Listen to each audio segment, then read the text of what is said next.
dissolving FEMA or cutting funds, the budget to FEMA, would significantly hinder how we react and how we can react to a natural disaster or a catastrophe. Without FEMA, however, we have to rely on our other municipalities, our neighbors. We have to rely on the county and the state. But in the instance of a major catastrophe like Hurricane Katrina, that is something that we would have an extremely hard time as a whole, as a state, recovering from without FEMA's assistance. I think it's important to understand too that you don't have to live by the coast where hurricanes are. You don't have to live where earthquakes are. Natural disasters and catastrophes happen all around, even in small town USA like Villa Park. For example, the train derailment in Ohio a few years ago. A blue-collar working town is met with a train derailment that had chemicals that affected the entire town, the entire municipality. More recently, the fires in Malibu, leaving people without homes, of that such. Disaster doesn't mean it has to be a natural disaster. It can occur in many other ways. 9/11 was a disaster. We didn't see that coming. Hurricane Katrina was a disaster, and that was devastating. But when you look at small town USA, small town America, the probability of a catastrophe happening isn't impossible. And it's not a matter of if, it's a matter of when. Dissolving FEMA would significantly impact how we respond to that.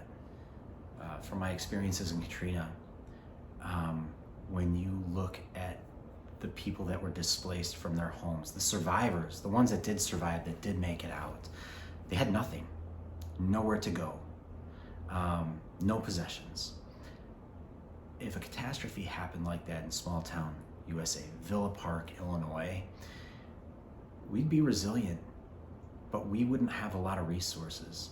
If FEMA was not there to help us, was not here to help the county or the state, that would put us in jeopardy of a lot of things. And unfortunately, that most likely means the loss of lives. And that means everybody's affected. Not somebody that you see on TV or in some far off state or country, right here in your hometown. Moms, dads, grandparents, teachers, cousins, uncles, everyone's affected. And it's really hard to be resilient when you have nothing. When referring to what happened in Texas, the floods, I think it's important to know that when I see the coverage, not only does it hit home because of my experiences with Hurricane Katrina, but it makes me angry. I don't know how we cannot learn from our previous mistakes. And it's so important that we take the lessons that we've learned from examples like Hurricane Katrina, and we continue to plan and prioritize emergency management with agencies like FEMA to not necessarily prevent floods. Those are going to happen. But our reaction times, our response times, our capabilities of rebuilding and being a security blanket for what matters most, the people that are affected.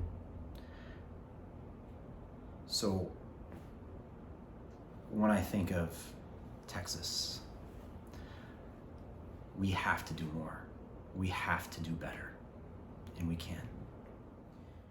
So it was in 2005. I had been in the Coast Guard for about 4 years now. And leading up to Katrina, this would have been my very first deployment with the Coast Guard, and it was an exciting time. One of my first jobs here in Villa Park was I was a lifeguard. I loved being able to be around the water, first of all, but also help when it's needed. And I think that's what prompted me. That experience as a local lifeguard here prompted me to want to join the United States Coast Guard and be around water and help people. So I had been in the Coast Guard for a few years leading up to 2005, Hurricane Katrina. And when we got the word that we were going to be ramped up and mobilized to be first responders for when Hurricane Katrina happened, I was super excited. We got probably about a week's notice. And so in that week of prepping and preparing, I was super excited. Here I am finally, I'm in the Coast Guard, I'm able to actually put my skills and knowledge to work and go out and actually help people that need it, that are going to need it. And we stayed in Nashville as kind of a staging point. And when we knew that the hurricane was going to make landfall, we timed it so that way by the time we drove from Nashville, and we drove to Gulfport, Mississippi, but by the time that we got there, the main surge of the storm should have been over, and then we were literally the first people on scene to respond to this. So I am super excited. Here we are, we get the call, now we're leaving from Nashville, going down to Gulfport, Biloxi, the entire Gulf Coast, and we show up, and as we show up, you're starting to see signs of the devastation. And as you're rolling through the debris in the streets, navigating around roads that are blocked, up onto sidewalks, you see the destruction, and you really can't fathom the destruction. And as you're going through these towns that are just obliterated, just gone, you're seeing the remnants of lives, of businesses, of where people used to be, what things used to be. And it was almost like an apocalypse, like an atomic bomb went off. And by the time that our convoy dropped us off in the middle of Gulfport, and you got to take a 360 look at what is surrounding you and just really take it in, it was catastrophic. Beyond what I would have imagined as a young 23-year-old guy wanting to go there and help. And when you get there and you put boots on the ground and you start taking all of this in and seeing the task at hand, it's daunting, it's challenging, and it's scary and confusing. Where do you start? How do you start? And this is some of the challenges that our unit faced right off the bat. And some of those experiences still last with me today. Some of them that I've been over time more comfortable talking about. Some that I still kind of hold close, hold tight. And some that just make me sad. Make me reflect on how the average person never intended to be a part of this destruction, that had lives of their own. They went to school, they went to work, just gone. And so here we are, 20 years later, on the anniversary of Hurricane Katrina, and I still deal with some of the experiences that happened down there. When we first pulled up into Gulfport, we were some of the only people around, other than the survivors, or people that were stranded or had nowhere to go or didn't know what to do. And part of the challenge was, where do you start? How do you start?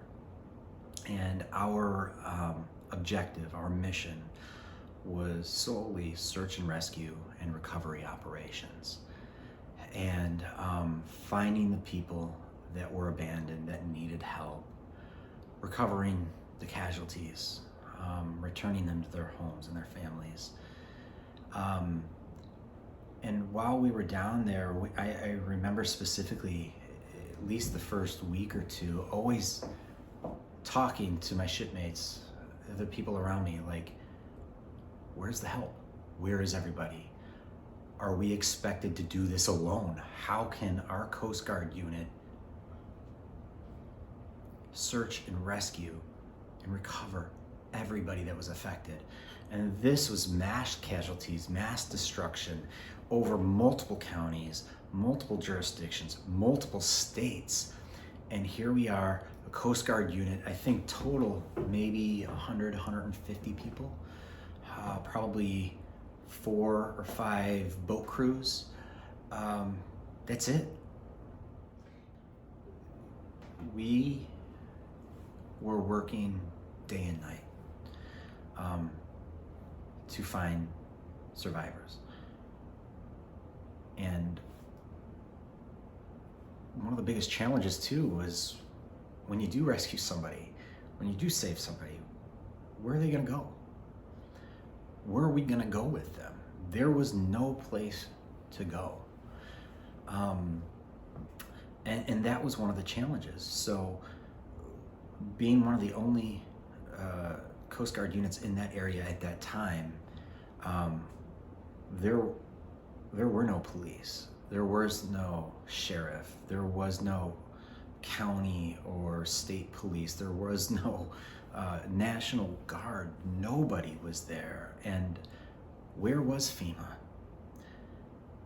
That is one of the questions that we asked all of the time, because how are we to do this alone?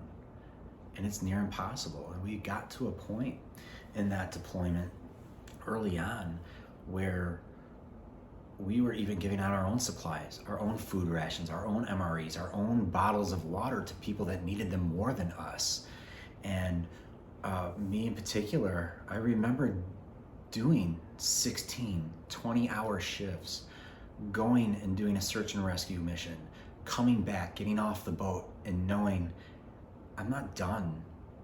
Let's go over to the tent and start handing out food and water to give to people, and do that for hours until you were just physically exhausted and needed to rest to work up the strength to get back and do it all over again the next day.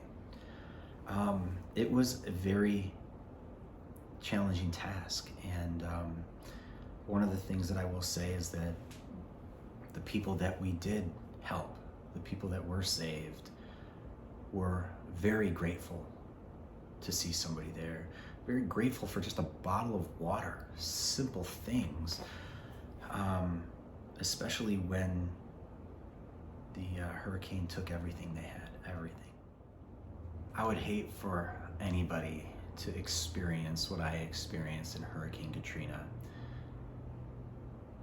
And I would hate for anybody to experience what some of those survivors experienced in Katrina. And when we first got to Katrina and we were the only ones there to help, I remember feeling, this is it. We are the help, and we are limited in with what we can do and our resources even. And so those experiences that I have there, I do carry with me in my role as village president, because I don't want anybody from my community, for that matter either, to experience any of those situations either, to experience that helplessness, the hopelessness, the uncertainty of where you're going to sleep that night. How are you going to shade yourself from the sun? Where are you going to get your next meal? And so we are a resilient community, but without that backstop, without having an institution like FEMA there to help when people need it the most, in a timely manner too, it's going to be extremely difficult, if not impossible. And one of the challenges as village president is, how do you plan for that? How do you plan for catastrophe of that size on an $80 million budget for a single municipality?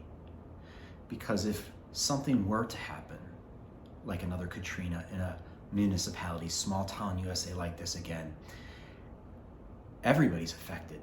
My neighbors, neighboring towns, neighboring municipalities, neighboring counties and states, just like Katrina.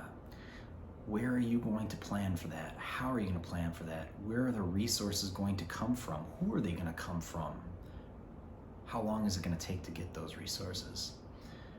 And those are the things that matter most. And that's the scary thing about being responsible for 25,000 people in a town like this, is when something like this happens, how do we prepare? How do I prepare our community for a natural disaster or a catastrophe like that? It's hard.